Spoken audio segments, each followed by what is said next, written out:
45's bullshit acquittal, what could, what ramifications could his bullshit acquittal have on future squatters that start squatting in the White House?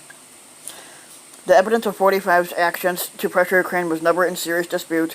After a systematic presentation of the facts of the case, even some Senate Republicans concluded that what he did was wrong, but they didn't have the spine to call him out on it.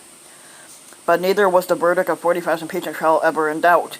The Senate's jurors are scheduled to etch an almost certain acquittal into the historical record on Wednesday. The impending judgment that the squatter's actions do not warrant his removal from office serves as a testament to Washington's extraordinary partisan divide and to 45's uncontested hold on the Republican base. The expected acquittal has had a profound and long-term ramifications for America's institutions and the balance of power between the executive and legislative branches, according to numerous historians and legal experts. In effect, they say that the Senate is lowering the bar for permissible conduct for future squatters.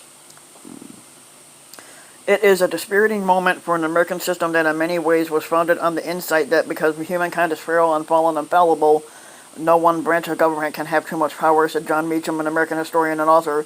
The Squatters' Party, instead of being a check on an individual's impulses and ambitions, it has become an instrument for them.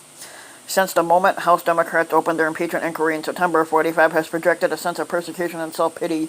He called the effort a coup to overthrow him and defraud the result of the 2016 election.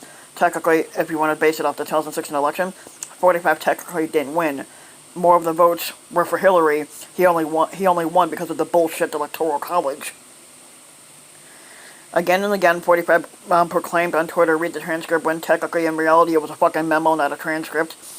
Though the notes from his July 25th call with Ukrainian squatter Zelensky did not seem to exonerate him, even though he likes to think that he was.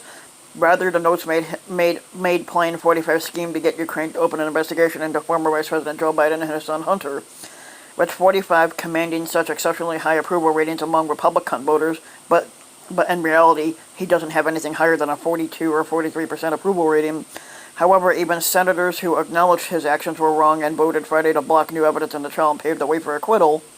One of Democrats' great hopes to permit fresh testimony from first-hand witnesses, including former National Security Advisor John Bolton, has been Senator Dumbass Alexander, a self-described institutionalist who is retiring and would not have to face the wrath of the Republican pro-45 base.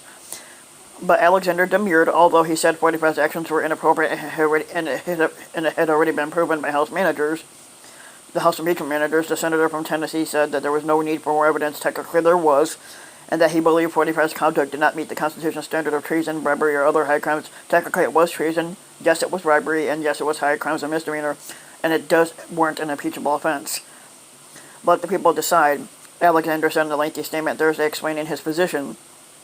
Another Republican seen as a possible supporter for permitting witness testimony, Senator Lisa Murkowski of Alaska, also came down against doing so. Although she did not comment specifically on 45's actions with Ukraine, she faulted the overall impeachment process as too partisan and unfair, which it wasn't. I don't believe the constitution of this process will change anything, Murkowski said in a statement. It is said for me to admit that as an institution, the Congress has failed, and yes, 45 has failed us. Only two Republicans, Senators Mitt Romney of Utah and Senator Susan Collins of Maine, voted to allow additional testimony, 2 votes shy of the threshold required for the measure to pass. And with the final impeachment vote requiring a 2/3 majority to convict the squatter, the outcome seems preordained, meaning that it probably won't happen. So the only way we can get 45 out of office is to vote in November. This impeachment was a fait accompli at all times, said Bill Whalen, a fellow at the conservative Hoover Institution at Stanford University. You talk to congressional Republicans and there's a feeling that the squatter is being persecuted. That impeachment was a conviction in search of a crime. He did commit crimes, so it wasn't a conviction in search of one. William A. Galston, chair of the Brookings Institution's Governance Studies program, said acquittal was not only a perfectly predictable, but in my judgment completely inevitable.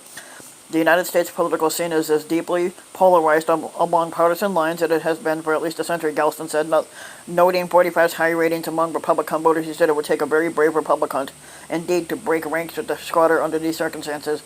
This is not the first stance in which 45 has skirted penalties for wielding the powers of his office for personal or political gain. Former special counsel Robert Mueller founded that the squatter repeatedly worked to block or thwart the Russian investigation, acts that would potentially have prompted obstruction of justice charges were he not a sitting squatter. but 45 sidestepped any punishment then, just as he appears to have done now with Ukraine. One of the squatters' lawyers, Alan Dumbass Dershowitz, proffered a sweeping argument on the floor of the Senate last week that 45 using the powers of his office to pressure Ukraine to open a corruption investigation into the Bidens was not impeachable. Technically it was, and nor was it illegal. Technically it was illegal because it was done in pursuit of his re-election. Still illegal anyway, you fuck nut. If a squatter does something which he believes will help him get elected in the public interest, that cannot be the kind of quid pro quo that results in impeachment, Dershowitz said during the trial. That's because you're a fucking moron. In the face of stinging criticism from constitutional scholars and legal experts, Dumbass Dershowitz later said on Twitter that his comments were being mischaracterized. A squatter seeking re-election cannot do anything he wants, Dershowitz said. He is not above the law. Well, you just claimed that 45 is above the law, so... Still, Dumbass Dershowitz's argument was pervasive for some Republican senators looking for arguments with which to defend 45, irrespective of what the evidence showed. Let's say it's true. Okay, Dumbass Dershowitz last night explained that if you're looking at it from a constitutional point of view, that is not something that is impeachable. Yes, it is. Senator Mike Braun, a Republican from Indiana, told reporters. Timothy Naphtali, a historian at New York University and former director of the Richard Nixon Squatterell Library and Museum, said the arguments advanced on 45's behalf in the Senate trial could have lasting consequences for any future squatters that hold power. The Republicans have embraced a theory that permits future abuse of power, Naphtali said. The outcome of acquittal was predictable, but I'm afraid that this process in the Senate is more enabling of an abusive squatter than expected. The nation's founders gave Congress oversight responsibilities and powers of impeachment as a check on the executive. Yet, with this week's likely acquittal of 45, Meacham argues the Senate instead has become a tool in the squatter's persecution or perpetration of his own power. It is not hyperbolic to say that the Republican Party treats 45 more like a king than a squatter. And that's what they do. They treat him more like a king than a squatter. Meacham said that was a central and consuming anxiety of the framers. It is a remarkable thing to watch the party of Lincoln and Eisenhower and Reagan and the Bushes become an instrument of 45s. That's a massive historical story. But what's historical is that basically they let him say, let's let him abuse his power. We don't give a shit. That's what the Republicans basically said.